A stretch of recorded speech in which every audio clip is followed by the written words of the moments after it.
안녕하세요. 오늘도 사연 살롱을 찾아주셔서 감사합니다.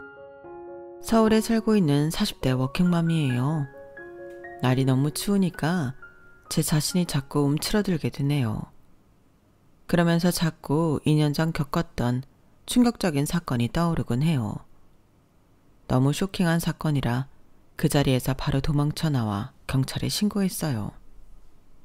경찰과 전문가가 다 잘 수습해줬지만 제 마음속 트라우마로 남아있었기에 정신과까지 오래 다니며 치료받았죠. 사람은 착하게 살아야 하나 봐요. 제가 본 나쁜 사람들은 다들 말년이 비참하더라고요. 그 사실을 깨닫고 나니 저도 최대한 선하게 살려고 노력하고 있어요. 제가 귀신의 집처럼 무서워하는 집은 바로 시모와 시부가 살던 집이에요. 저희 예전 시댁이었죠. 충격적이었던 그 사건 이후로 어쨌든 모든 게 깔끔하게 마무리되긴 했어요. 하지만 동네에 소문이 퍼졌는지 매매도 안 되고 세입자도 안 들어오네요. 저도 그 후론 한 번도 들여다보지 않았기에 진짜 귀신의 집이 되고 말았어요. 제가 그러거나 말거나 할 수 있는 건 다행히 몇십 년간 해오던 의료 사업이 어느 정도 궤도에 올라 금전적으로 여유가 좀 있기 때문일 거예요. 어느 순간부터 돈에 대한 강박이 생길 정도로 돈에 집착하며 살아왔어요. 어릴 때 집안이 점차 기울면서 우리 가정이 완전히 파탄나 버렸거든요. 그때 돈의 위력을 실감했죠. 가난이 문으로 들어오면 행복은 창문 밖으로 달아난다는 말 있잖아요. 제가 겪어봐서 아는데 그거 진짜 맞는 말이에요. 그래서 다신 그렇게 가난하게 살지 않기 위해 진짜 젖먹던 힘까지 짜내며 열심히 살았어요. 그런 과정 속에서 남편도 만나고 아기도 갖고 결혼도 하면서 희노애락을 다 겪었네요. 그중 불행히도 부정적인 분노와 슬픔이 훨씬 많긴 했어요. 그럼에도 불구하고 똥밭을 굴러도 저승보단 이승이 나으니 열심히 살아야 했죠. 현재 상황은 저와 피가 안 섞인 사람들은 다 세상을 떠났어요. 제가 의도하진 않았지만 어쨌든 그렇게 됐네요. 앞으로도 저는 제 곁에 남은 가족들을 위해 그리고 제가 사랑하는 사람을 위해 최선을 다해 살아갈 거예요. 제가 소처럼 일해서 번 돈들도 이 사람들을 위해 다 쓰고 죽을 거고요. 동대문 옷장사 시다바리부터 시작해서 현재 조그만 회사 사장이자 동시에 건물주가 되기까지 진짜 파란만장한 삶을 살았어요. 저처럼 팔자 센 여자도 드물 거예요. 40대 아줌마의 영화 같은 인생 스토리 한번 들어보시겠어요? 지금부터 시작해볼게요. 전 시골 출신인데 어렸을 때는 그래도 우리 집에 소가 많았다고 해요. 할아버지 때부터 이어온 소농장을 아빠가 맡아서 하셨거든요. 그런데 소농장 주인이었던 아빠가 그곳에서 일하는 모습을 본 적이 없어요. 아빠는 중절모부터 빼꾸드까지 새하얗게 양복을 빼입고 집 앞까지 택시를 불러다가 시내로 놀러 나가기 바쁘셨죠. 시골 진흙바닥에 빼꾸드가 더러워진다는 이유로 진짜 집 문 바로 앞까지 택시를 불렀어요. 아빠가 탄 택시가 나가면 소를 몇 마리 실은 트럭이 뒤따라 나갔어요. 아빠는 시내에서 소를 판 돈으로 한두 달 생활하다가 다 탕진하고 들어오곤 했어요. 소농장의 일들은 다 엄마 몫이었는데 벌어들인 돈은 아빠가 다 써제꼈죠. 당연히 엄마 아빠의 사이가 안 좋을 수밖에 없었어요. 유진 아빠, 그렇게 팽팽 놀러 다닐 시간에 한글 공부라도 좀 해요. 오죽하면 아버님 유언이 애비 한글이라도 읽게 하라는 거겠어요? 유진이 보기 창피하지도 않아요? 난 당신이 소판 돈으로 여자들이랑 놀아나든 도박을 하든 상관 안 해. 이미 당신에 대해 있는 정 없는 정 다 떨어졌으니까. 하지만 우리 생활비는 남겨놓고 뺏어가야 할 거 아니에요. 이제 소 몇 마리도 남지 않았다고. 참네. 원래 부자는 남들이 다 알아서 해주는 거야. 글자 같은 건 몰라도 지금까지 사는데 아무 지장 없었다고. 이놈의 옆였네. 지금 한글 한다고 의시되는 거야. 뭐야. 그리고 소면말이 없어진다 해도 이렇게 큰 집이 있는데 뭔 걱정이야? 맞아요. 우리 아빠는 지금 생각해도 정말 무식했어요. 난 놓고 기억자도 모른다는 말이 우리 아빠한테 딱 맞는 말이었죠. 아빠가 한글을 모르고 배울 생각조차 없다는 것도 큰일이었지만 경제적 개념까지 없다는 게 더욱 큰 문제였어요. 불안불안했던 아빠는 기어코 우리 식구까지 모조리 나락에 빠지게 만들었어요. 하루는 학교에 다녀왔는데 엄마 아빠가 엄청나게 심각하게 싸우고 있더군요. 평소에 티격태격하는 정도가 아니었죠. 서로 동물들처럼 엉엉 울부짖었어요. 이 편지 대체 뭐라고 써 있는 거야? 내 초등학교 후배 녀석이 형님 하면서 잘 따르길래 그 녀석이 원하는 대로 도장도 주고 사인도 해줬는데 혹시 그게 문제된 거야? 글자 아는 당신이 좀 읽어봐봐. 이 미친 인간아. 그렇다고 이 집까지 다 채펴먹으면 어쩌란 말이야. 아, 내 팔자야. 소도 다 팔아먹고 당신이 그 아는 동생인지 미친놈인지한테 인감이고 뭐고 다 넘겨줘서 그놈이 진 빚을 당신이 다 갚아야 한다는 내용이야. 이 집도 경매로 넘어가고 말이야. 우리 유진이랑 이 추운데 어디 가서 살란 말이야. 이 미친 인간아. 아버님한테 상속받은 재산 다 날리고 이제 소도 없는데 뭘로 돈 벌어먹고 살 거야. 지금까지 돈 뿌리고 다닌 술집 가서 다시 다 뺏어와 이 화상아. 처참하게 다 무너진 우리 집은 소는 애진작이 없어졌고 꽤 컸던 집까지 다 뺏겼어요. 나름 그 마을에서 가장 큰 집에 살았던 우리 가족은 누가 버리고 간 것 같은 곳에 둥지를 틀어야 했어요. 진짜 땡전 한 푼 없는 상태였기 때문이죠. 이런 말 믿으실지 모르겠지만 돈이 너무 없고 먹을 게 없어서 산에서 나물 캐다 먹고 노지에 대충 파묻혀 있는 감자, 고구마 캐다가 익혀 먹었어요. 가스레인지까지 다 뺏기고 아무것도 없어서 모닥불 피우고 그 위에 감자, 고구마 던져놓고 익으면 호호 불어서 먹곤 했죠. 요즘 젊은 사람들 캠핑 많이들 하잖아요. 그런 장면을 TV에서 보기만 해도 전 채널 돌려버려요. 옛날 그 어려웠던 시절 생각이 나서요. 저에게는 그게 낭만이 아니었고 생존이었죠. 그런 식으로 몇 달을 버티다 안 되겠다 싶었는지 엄마는 큰 결단을 내리셨어요. 유진아, 이제 너도 초등학교 고학년이니까 밥 정도는 혼자 차려 먹을 수 있겠지?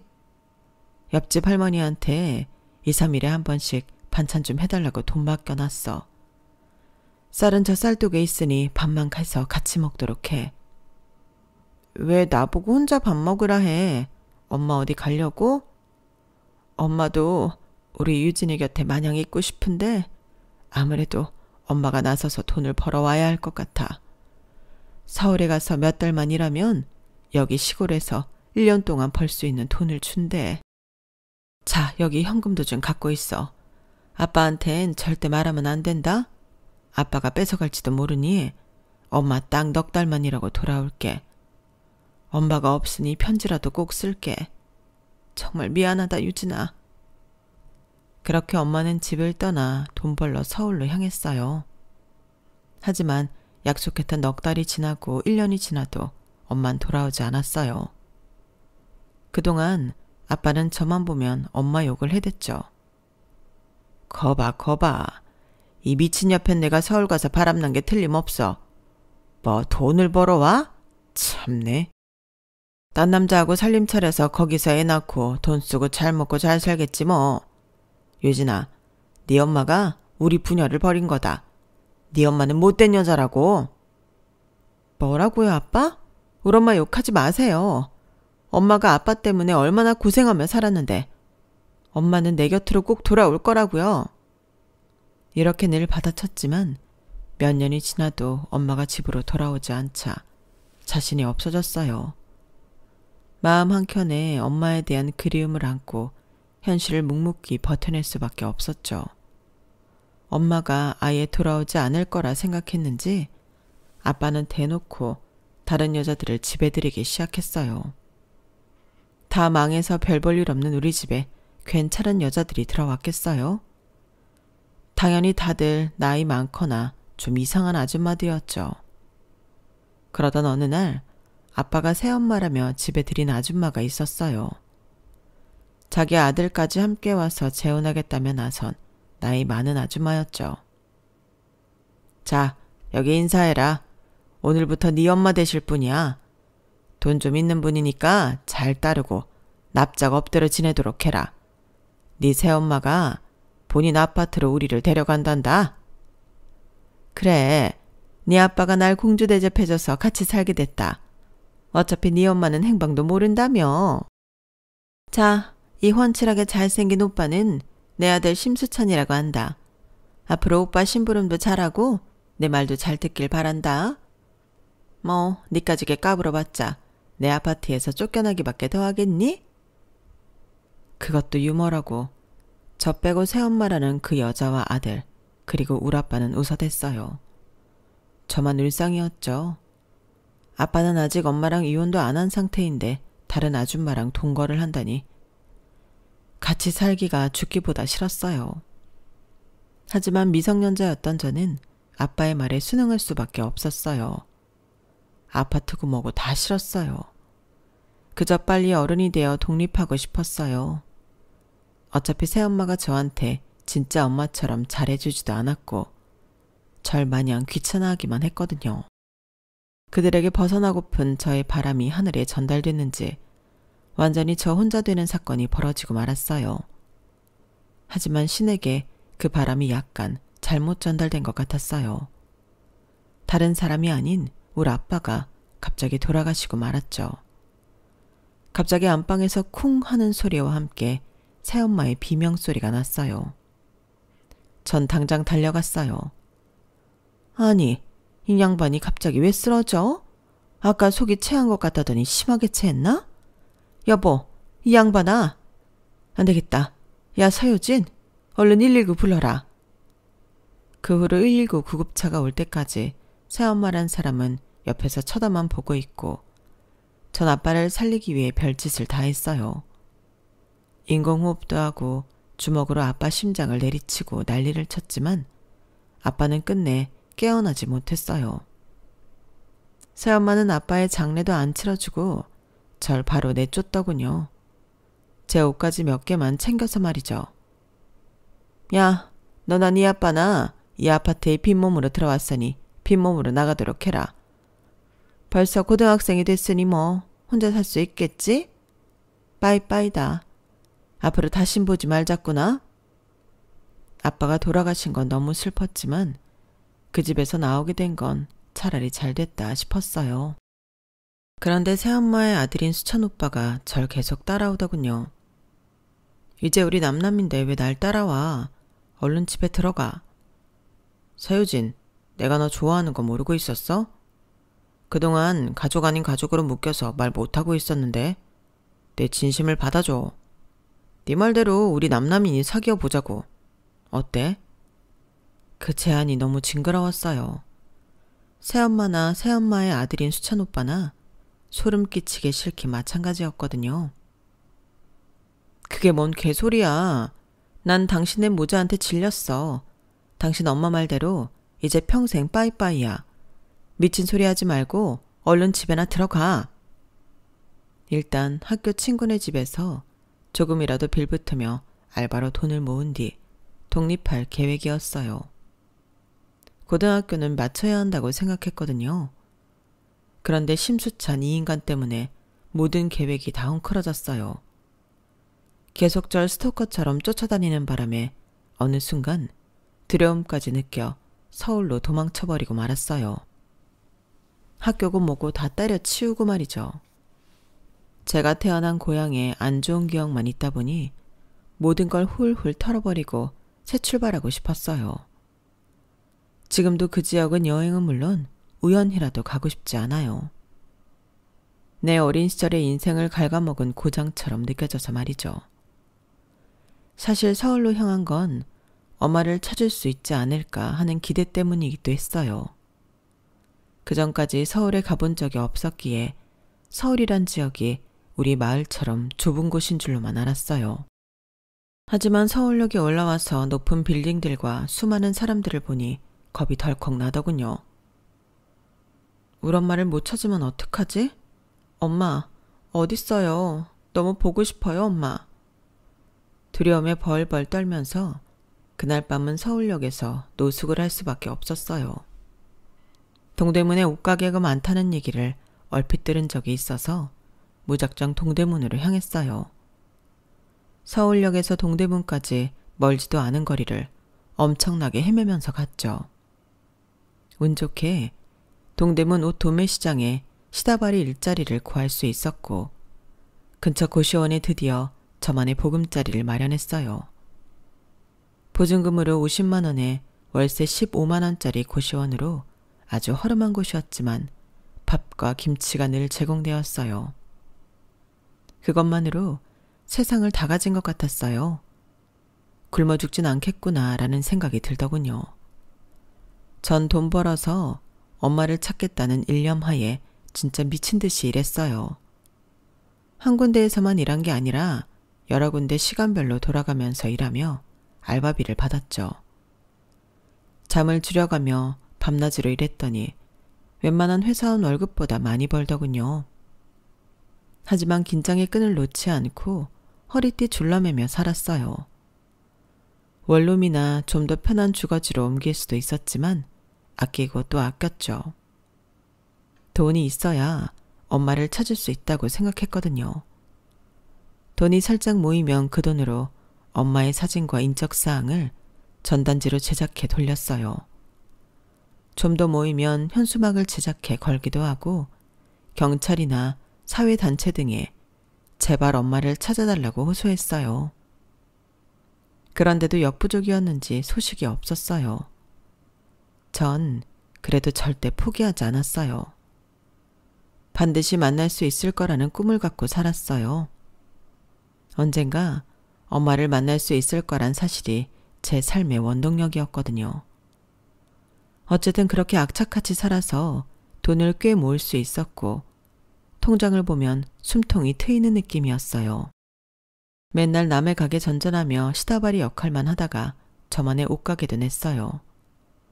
그동안에 단골들이 많아서 꽤 잘 되었죠. 자만하지 않고 꾸준히 성실하게 열심히 했어요. 그날 저녁도 퇴근 후 밥과 김치와 물로 배를 채우려 공용 부엌으로 나가는데 옆방에서 웬 남자 손이 쑥 하나 나오더군요. 그 손에는 라면이 들려 있었죠. 맨날 김치에 밥만 먹지 말고 라면도 한 번씩 끓여 먹어보세요. 옷가게 사장님이죠? 돈도 많이 버실 텐데 맨날 김치랑 밥만 먹는 건 좀 그렇잖아요. 옷가게 하면서 거의 여자 손님들이었기에 남자랑 말하는 것 자체가 오랜만이었어요. 그동안 서울살이 하면서 산전수전 다 겪어서 이제 낯도 안 가리고 씩씩해졌다고 생각했는데 아니었나 봐요. 웬 총각이 대화를 걸어오자 갑자기 귀까지 확 빨개졌죠. 이거 먹어도 되나요? 감사합니다. 그 남자는 변죽 좋게 계속 말을 이어갔어요. 감사는요 무슨. 대신 같이 먹어도 될까요? 저도 마침 출출했거든요. 그렇게 고시원 옆방 남자와 처음으로 같이 라면 먹으며 대화를 나눴어요. 서유진 씨라고요? 이름도 외모처럼 예쁘시네요. 전 김준식이라고 해요. 고시원 살면서 7급 공무원 준비 중인데 계속 떨어지네요. 제 마음 같아선 9급 해보면 될 수도 있을 것 같은데 부모님들께서 무조건 7급만 원하셔서. 저희 집안이 대대로 공무원 집안이거든요. 그런데 부모님 두 분 다 퇴직하시고 경제적으로 몇 번 미끄러지시다 보니 여유가 없어요. 제가 최대한 열심히 해서 빨리 7급 합격해야죠 뭐. 집안과 가족 얘기, 7급 공무원 자꾸 떨어진다는 이야기가 나오자 이 남자의 얼굴이 조금 어두워졌어요. 하지만 전 그런 가족이라도 있었으면 좋겠다는 마음이 들었어요. 자연스레 몇 년째 백방으로 찾고 있는 우리 엄마가 떠올랐죠. 하여튼 그 후로 고시원 옆방 남자 김준식과 친해졌어요. 솔직히 서로 이성적으로 호감이 있는 게 느껴졌지만 누구도 섣불리 사귀자고 얘기를 못 꺼내고 있었어요. 서로의 상황이 연애하기 좋은 상황은 아니었으니까요. 그렇게 애매한 상황이 1년이나 흐르고 전 옷가게 사장으로서 점점 짐도 많아지고 해서 더 이상 고시원에 사는 건 불가능했어요. 사실 애진작에 큰 집을 얻어 살았어야 하는데 그놈의 돈 아끼느라 고시원에서 계속 지냈던 거죠. 밥과 물, 김치만 먹으면서 말이에요. 지금 생각하면 그때 당시 전 너무 어리석었지만 덕분에 많은 돈을 모을 수 있었어요. 진짜 꽤 많은 돈 말이죠. 단순히 도매시장 옷가게에서 벗어나 온라인으로 쇼핑몰을 창업했고 그게 더 커져서 오프라인 옷가게까지 확장 이전을 하게 됐어요. 돈 안 쓰고 경주마처럼 일만 한 결과였죠. 드디어 30평대 아파트를 제 이름으로 장만하여 이사를 가기로 한 날이었어요. 아무리 좁은 고시원이었지만 자잘한 짐이 꽤 많더군요. 여행 가방에 이삿짐을 넣고 고시원을 나오는데 옆방 총각 김준식이 제 팔을 잡더라고요. 유진 씨, 지금 여기 나가도 나랑 만나줄 거예요? 그럼요, 준식 씨. 서로 전화번호 아니까 연락하며 지내요. 저 불안해서 안 되겠어요. 아직 합격도 못하고 돈도 못 버는 백수지만 지금 이 말 안 하면 유진 씨가 어디론가 날아버릴 것만 같아서 꽉 잡아둬야겠어요. 유진 씨 너무 좋아해요. 아니 사랑해요. 나랑 사귀어 주세요. 내가 나중에 합격한 후에 정식 프로포즈 할게요. 결혼도 하고 싶어요. 제 말대로 해주세요. 네? 평소엔 그냥 진중해 보였던 그가 제가 고시원을 떠나게 되니 엄청 다급했나 보더라고요. 하지만 그의 진심이 느껴져서 예스라고 대답했어요. 사귀는 게 뭔지 결혼이 뭔지 아무것도 몰랐지만 저도 김준식 이 사람을 좋아하고 있었거든요. 그래요. 준식 씨 말대로 다 할 테니 얼른 열심히 공부해서 원하는 대로 7급 공무원 합격하세요. 저도 온라인 오프라인 옷가게 잘 운영하고 있을게요. 저 어디로 안 날아갈 테니 걱정 말아요. 가끔 만나서 데이트도 하죠 뭐. 그렇게 남자랑 처음 사귀어 보게 됐네요. 수험생이니 아주 가끔 만나서 맛집 돌아다니는 게 전부였는데 그마저도 진짜 꿀맛 같은 데이트였어요. 남친은 7급 공무원이 계속 될 듯 하면서도 아슬아슬하게 떨어졌어요. 그러기를 몇 년이었죠. 어느덧 30대가 돼버렸고 슬슬 저도 지쳐가더군요. 남친에게 최후 통첩을 내렸죠. 자기야, 이번에도 또 떨어지면 그냥 나랑 헤어지고 100% 1000% 공부에만 매진해. 1년에 나랑 몇 번 안 만나긴 했지만 전화 통화하는 시간도 있고 아무래도 내가 여자친구로서 도움이 안 되는 것 같아서 말이야. 유진아, 무슨 말이야. 이제 나 유진이 없으면 못 살아. 애초에 나랑 사귀어주고 결혼까지 해준다고 했잖아. 조금만 더 기다려주면 꼭 붙을게. 진짜 좀만 기다려줘. 그동안 제가 돈 번다는 이유로 남친에게 생활비, 용돈이며 책값, 인터넷 강의 수강료, 옷, 식료품 등등을 지원하며 물심양면으로 도왔어요. 그 일을 남친 부모님께서 해야 했지만 공무원 퇴직하고 이 일 저 일 손대다가 다 말아드셨다는 남친 부모님은 돈이 없는 상태라고 하더군요. 어쩔 수 없었죠 뭐. 저의 첫 남자였기에 이 남자와 당연히 결혼까지 해야 한다고 생각했거든요. 너무 순진한 생각이었죠. 그래도 천만다행히도 남친은 구수인지 십수인지 만에 드디어 시험에 합격했어요. 꿈에 그리던 7급 공무원이었죠. 맘 같아선 카 퍼레이드라도 해주고 싶었어요. 세상에서 가장 어려운 시험을 합격한 것만 같았죠. 유진아, 드디어 우리가 원했던 거 다 할 수 있게 됐어.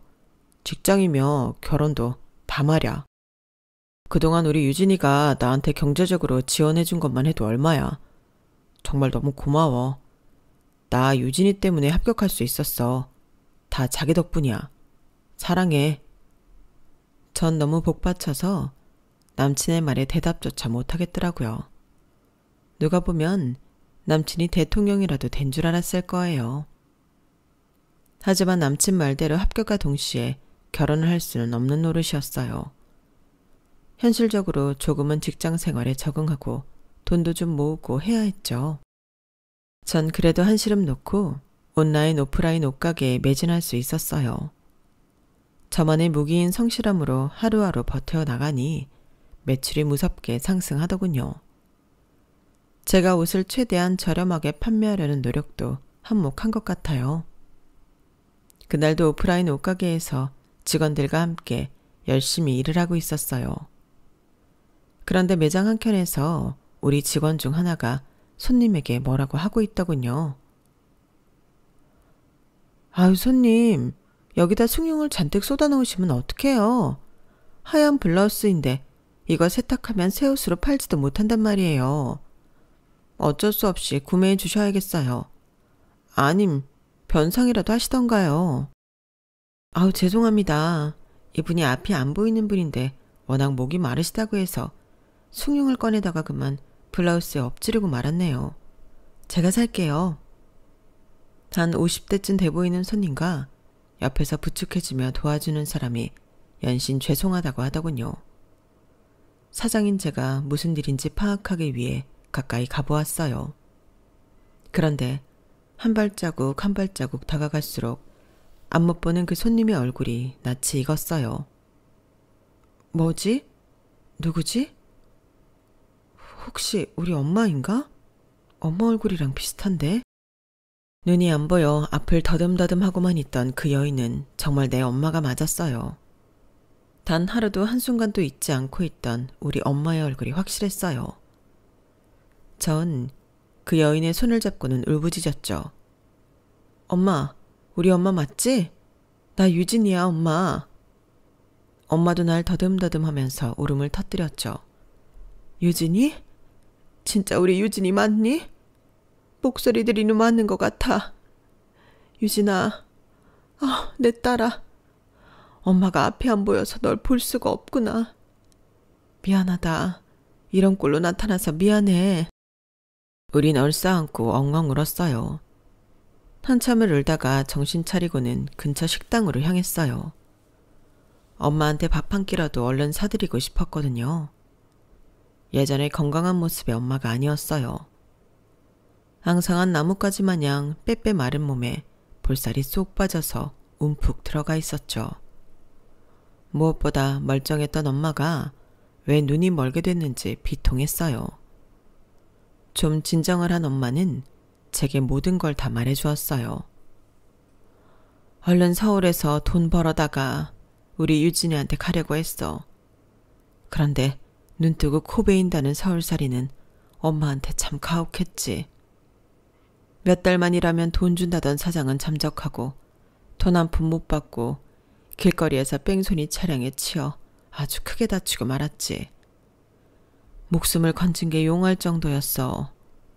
눈을 멀게 된 것도 그 사고로 인해서였고 심지어 머리까지 다쳐서 몇 년간 기억도 제대로 못하고 사람 구실도 못하고 살았지. 그러다 언젠가부터 기억이 조금씩 되살아나기 시작해서 복지관 도움을 받아 우리 유진이랑 살던 집에 가봤지만 이미 아무도 없더라고. 동네 사람에게 수소문 해봤더니 네 아빠는 죽고 너도 서울로 떠났다더구나. 나도 참 바보 같은 게 경찰에 부탁해서라도 널 찾았어야 했는데 엄마 꼴이 이렇다 보니 적극적으로 찾지 못했어. 너에게 짐만 될까봐. 너 사는 것도 힘들 것 같아서 말이야. 모든 잘못은 엄마가 했어. 정말 미안하다, 유진아. 그동안 사느라 힘들었지? 다 내 탓이야, 내 탓. 엄마, 무슨 말이야. 나 옷장사에서 돈도 많이 모아놨어요. 내 명의로 된 아파트도 있으니 이제 같이 살아요, 엄마. 이렇게 내 곁에 와준 것만으로도 난 진짜 행복해. 이제 평생 엄마랑 떨어지지 않을 거야. 맘 푹 놓고 여유롭게 살아요, 엄마. 돈 좀 써가면서. 꿈에 그리던 엄마와 저희 집에서 함께 살게 됐어요. 엄마와 나란히 누워 자는데 이게 꿈인가 생시인가 구분이 안 가더군요. 엄마가 그동안 복지관에서 일하면서 조금씩 돈 벌던 게 있었는데 관두시게 했어요. 용돈은 제가 드리면 되니까요. 비록 안 못 보는 엄마였지만 여기저기 모시고 다니며 좋은 공기라도 쐬게 해드리고 싶었어요. 백화점도 자주 갔어요. 제가 옷 장사를 해서 옷이 넘쳐나긴 했지만 명품 가방이나 스카프도 사드렸어요. 옛날 예뻤던 우리 엄마 미모를 되찾아주고 싶었거든요. 그날도 엄마와 함께 백화점에 갔는데 저쪽 편에서 손님과 매장 주인 간에 큰 소리가 나더군요. 아니 고객님, 이번이 몇 번째인가요? 계속 환불해 가시면 어떡해요? 한두 번도 아니고 지금 여기 매장들 돌아가시면서 몇 차례씩 환불하는 거 저희 모를 줄 아세요? 지금 여기 백화점에 소문 다 돌았다고요. 사가셔서 입어보시고 환불하는 거 누가 모를 줄 알아요? 고객님 블랙리스트에 올랐다고요. 아니 뭐야? 감히 날 블랙리스트에 올려? 내가 이 백화점에 밥 먹듯이 방문하는데 최고의 고객을 감히? 백화점 사장 어딨어? 당장 나오라 그래. 아, 말이 안 통하네. 그냥 환불해 드릴 테니 다음부터 저희 매장에 방문하지 말아주세요. 아셨죠? 진상 고객으로 보이는 그 아줌마는 씩씩거리며 다른 매장으로 가서 또 물건을 구입하더군요. 아마 며칠 후에 또 환불을 하겠죠. 제가 옷장사를 하다 보니 저런 진상 손님을 몇 번 겪어봤죠. 얼굴을 보아하니 욕심이 덕지덕지 붙은 사람이었어요. 엄마와 함께 그 여자 앞을 지나가는데 성격도 참 지랄맞더군요. 아, 뭐야, 맹인이야? 왜 사람 앞길을 막고 그래? 지나가려면 빨리 지나가든가. 전 천천히 지나가던 엄마에게 뭐라 하는 그 여자에게 열이 뻗쳤죠. 아니 아줌마, 다 밀쳐내면 미친 듯이 빨리 가려는 사람이 잘못이에요. 보통 속도로 지나가는 사람이 잘못이에요. 앞 좀 잘 보고 가세요. 뭐 잘못이라도 했나? 참네. 뭐야 이 미친년이? 백화점이고 뭐고 나랑 한판 붙어볼래? 젊은 년이 어디 감히 어른한테 지랄이야. 진짜 그 아줌마랑 한판 붙고 싶었지만 엄마가 옆에서 극구 말리셨어요. 그렇게 서로 씩씩대며 갈 길 갔죠 뭐. 전 1분만 눈 감고 걸어도 이 세상이 공포스러운데 엄마는 완전히 눈이 멀어버렸으니 사는데 얼마나 힘들었을까 예상이 갔어요. 더더욱 우리 엄마에게 잘해드려야겠다 싶었죠. 7급 공무원 생활을 잘하고 있던 남친도 저희 엄마와의 재회를 참 기뻐해줬어요. 유진아, 장모님 너무 좋으신 분 같아. 예비사위인 나도 예뻐해주시니 말야. 이제 우리 슬슬 결혼 추진하자. 직장생활도 안정됐고 많이는 아니지만 돈도 조금 모았으니 말야. 다행히 엄마는 남친을 마음에 들어 하셨고 저도 당연히 결혼해야겠다고 생각했어요. 이제 남은 관문은 남친 쪽 부모님을 만나 허락을 받는 거였죠. 그런데 가장 큰 혼수가 미리 생겨버렸어요. 남친과의 사이에서 아이가 생긴 거였죠. 남친과 결혼하면 아이를 2명 이상 갖고 싶은 욕심이 있었는데 이렇게 결혼 전에 생길 줄은 꿈에도 몰랐네요. 그래도 저와 남친, 엄마는 이 소식에 행복해했어요. 지금껏 한 번도 안 만나봤지만 남친 부모님도 손주 소식에 미리 기뻐해 주실 거라 생각했어요. 그런데 그건 저만의 착각이더군요. 아기 소식에 급하게 꾸려진 상견례 자리에서 벼랑간 불같은 꾸짖음을 받고 말았어요. 예비 시부모들로부터 말이죠. 어? 너 그때 백화점에서 나랑 한판 붙으려던 그 젊은 애 아냐? 눈먼 엄마랑. 맞네. 그때도 싸가지 없다니 결혼 전에 덜컥 임신이나 해오고 여전히 싹수가 노랗구나. 그건 그렇고, 야, 그동안 내가 우리 아들이랑 교제한다고 해서 널 얼마나 싫어하고 있었는데 우리 아들 통해서 못 들었냐? 우리 집안이 대대로 공무원 집안이라 책상에서 펜대 굴리면서 편하게 일하고 연금 받으며 사는 집안이야. 그런데 뭐? 너 학교도 제대로 졸업 못하고 게다가 엄마는 눈먼 여자? 아우, 야, 나 뒤로 자빠지게 생겼다. 애 떼라, 애 떼! 이 결혼 절대 안 된다. 어머님, 애를 떼라뇨. 절대 그렇게는 못합니다. 그리고 준식씨 7급 공무원 구수인지 10수인지 할 동안 제가 얼마나 많이 금전적으로 지원해주는지 모르세요? 그 돈을 다 받아놓고 이제 와서 결혼을 반대하신다고요? 그렇게 연금 받고 떵떵거리며 사셨으면 아들 수험 생활을 부모님이 지원해 주셨어야 맞는 거 아니에요? 연금이며 뭐며 공무원 퇴직하면서 일시불로 받고 사업으로 다 말아 드셨다고 그러던데 제가 모를 줄 아셨나요? 뭐야 이년이? 안 못 보는 애미 가진 주제에 말이 많어. 참네. 그래 좋다. 가방끈 짧지만 돈이라도 좀 버니까 결혼 허락하마. 대신 결혼하면 니네 엄마랑 당연히 따로 살아야 하고 친정에 용돈 드리는 일은 없도록 해라. 딸은 결혼하면 남인 거야. 제가 또 뭐라 반박하려고 나서려던 걸 친정엄마가 말리셨어요. 네, 내 사돈어른. 전 제가 돈 벌어서 알아서 살면 됩니다. 제가 많이 모자란 친정엄마라서 여러 사람에게 참 죄송하네요. 딸 돈으로 살아갈 생각 안 합니다. 그 점은 걱정 마시고 아이들 결혼 얼른 시키십시다. 그렇게 안 좋은 분위기 속에서 상견례를 마쳤어요. 눈 안 보인다는 이유로 딸내미가 대학 가도 안 나왔다는 이유로 우리 엄마가 납작 엎드리는 게 무지 속상했어요. 하지만 저도 이미 임신했으니 얼른 결혼해서 남친의 아내로서 살고 싶었어요. 저만의 가정을 꾸리고픈 욕심이 있었거든요. 악덕 시부모와 시댁에 대한 고려는 뒷전이었죠. 맘 같아선 엄마를 모시고 살고 싶었지만 엄마는 극구 따로 살겠다고 사양하셨어요. 엄마를 집 근처 24평 아파트로 모시고 가까이서 사는 것으로 합의를 봤죠. 번갯불에 콩 구워 먹듯이 결혼하고 혼인신고하고부터는 시부모의 악독함이 적나라하게 드러나더군요. 시모는 내가 우리 엄마한테 돈을 주나 안 주나를 감시하는 감시조 같았어요. 그러면서 본인들은 내 돈을 뺏어가려고 안달이었죠. 야, 시부모 생활비 계좌이체로 매달 보내라. 자, 여기 계좌 보낸다. 한 달에 최소 200씩은 보내. 200이요?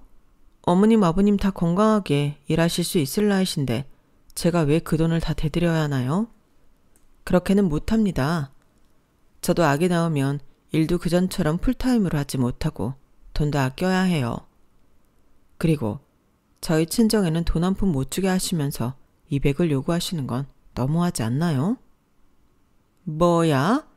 7급 공무원의 능력 있는 내 아들 뺏어갔으면 우리 아들 키워준 값은 내놔야지. 200이 아니고 300을 받아도 부족하구만. 그리고 이 나이에 어디 가서 일하냐? 식당이라도 나가란 말이냐? 평생 나 험한 일 안 하고 살았다. 그러니 헛소리 말고 돈 붙여.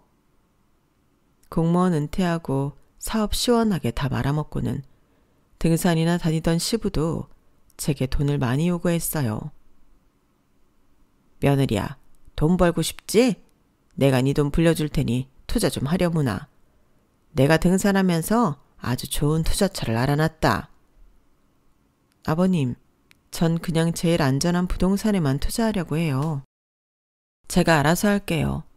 아무래도 젊은 사람이 더 부지런히 알아보고 안전한 투자처 찾을 수 있으니까요. 넌 한 번도 예스 하는 걸 못 봤다. 시애미 시애비를 우습게 보는 거냐?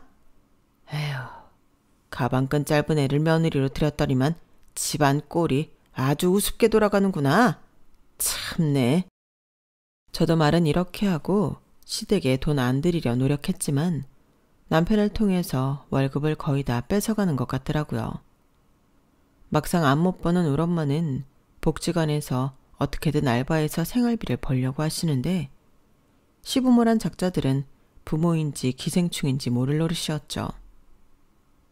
우리 딸 지아가 태어나고 팽팽 놀고 있던 시모가 아이를 좀 봐줬으면 했지만 역시나 노라고 하더군요. 아우 야, 주변에 보니까 손주 보면 늙더라. 이 나이에 애 보는 게 어디 쉬운 줄 아니? 안 그래도 피부관리도 제대로 못 받고 있는데 시엠이 늙어 죽이려고 작정했냐? 난 애 못 본다. 네가 알아서 해.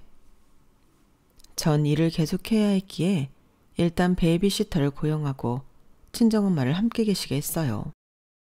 덕분에 우리 딸 지아는 외할머니의 사랑을 듬뿍 받으며 자랄 수 있었죠. 하지만 결혼 생활이 이어질수록 시부모와의 관계는 악화됐어요.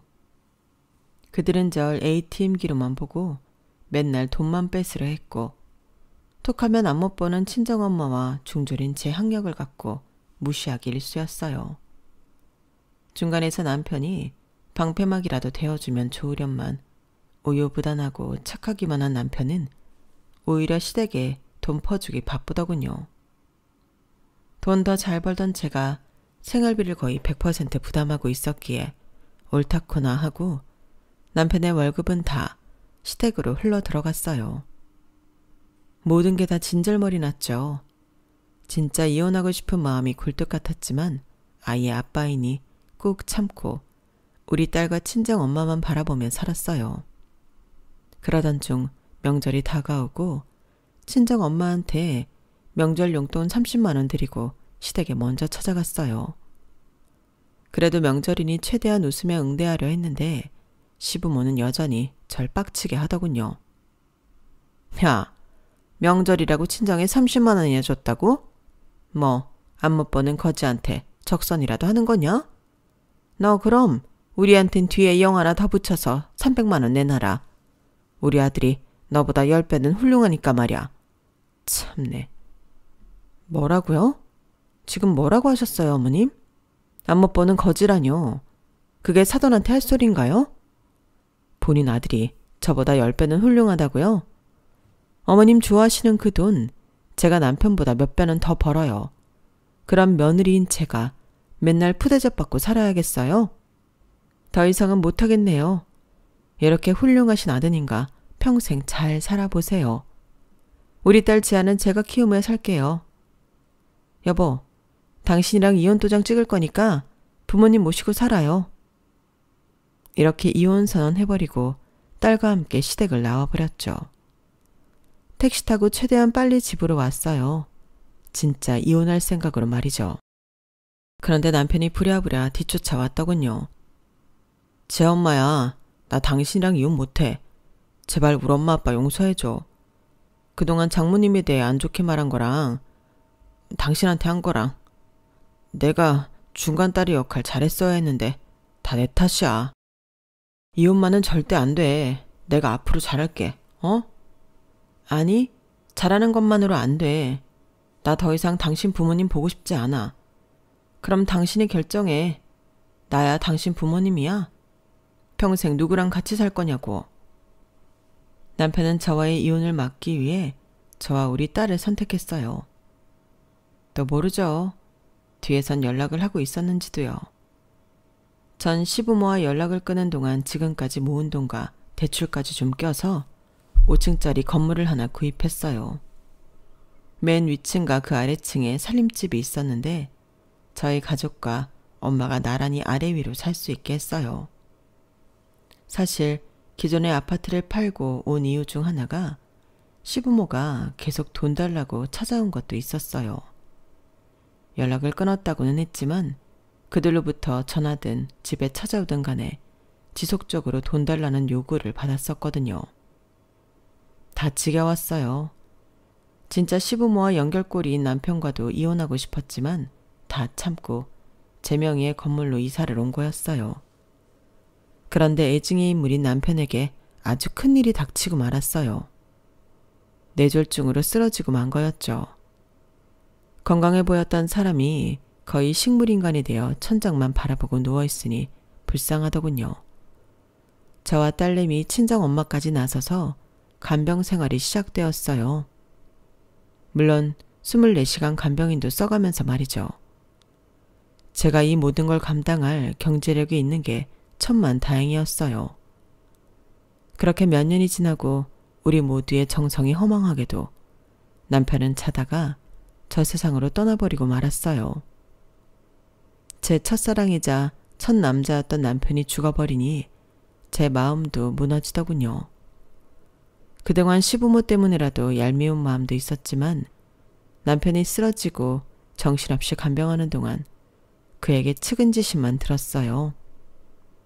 조만간 시부모에게 다시 연락해서 병상에 누운 남편을 만나게 해줘야겠다고 생각하고 있었는데 너무 허무하게 떠나버린 것에 미안했어요.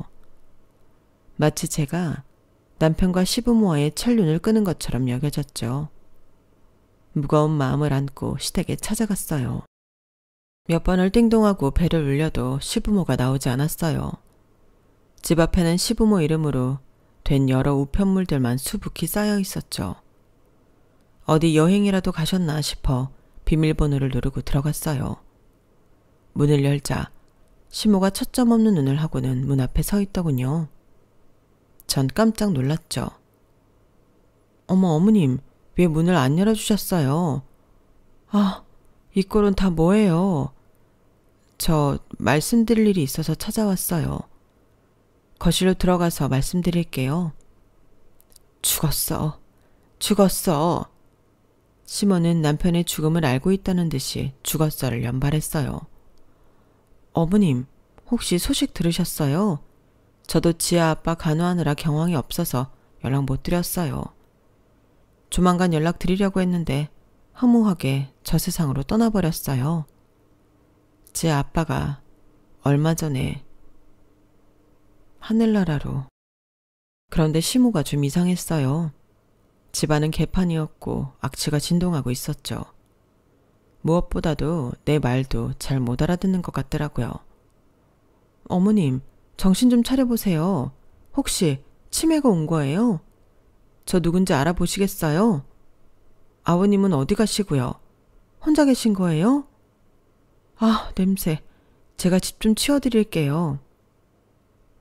그리고는 안방으로 들어갔는데 시부가 침대에 누워있더군요. 그런데 좀 이상했어요. 시부는 이미 돌아가신 후였죠. 가슴이 철렁하더군요. 너무 충격적이었어요. 전 바로 경찰에 신고를 했어요. 시모를 붙잡고 대체 어떻게 된 일이냐고 묻는데 걷잡을 수 없이 눈물이 났어요. 어머님, 이게 다 무슨 꼴이에요? 왜 정신줄을 놓아버린 거예요?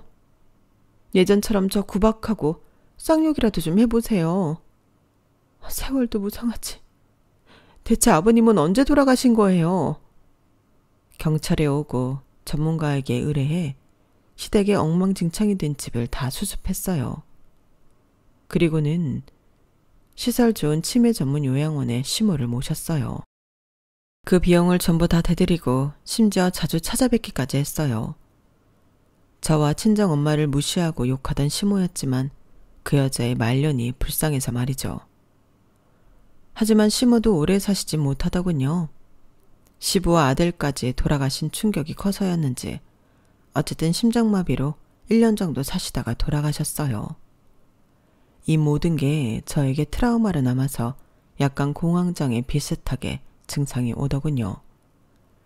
그 이후로 정신과 치료도 열심히 받으며 다시금 제자리로 돌아오려고 노력하는 중입니다. 당연히 하던 일도 성실하게 하면서 말이죠. 그냥 남편과의 인연이 아니었던가 봐요. 잘 살 인연은 따로 있나 봅니다. 애초에 궁합이라도 보고 사귈 걸 그랬나 싶기도 해요.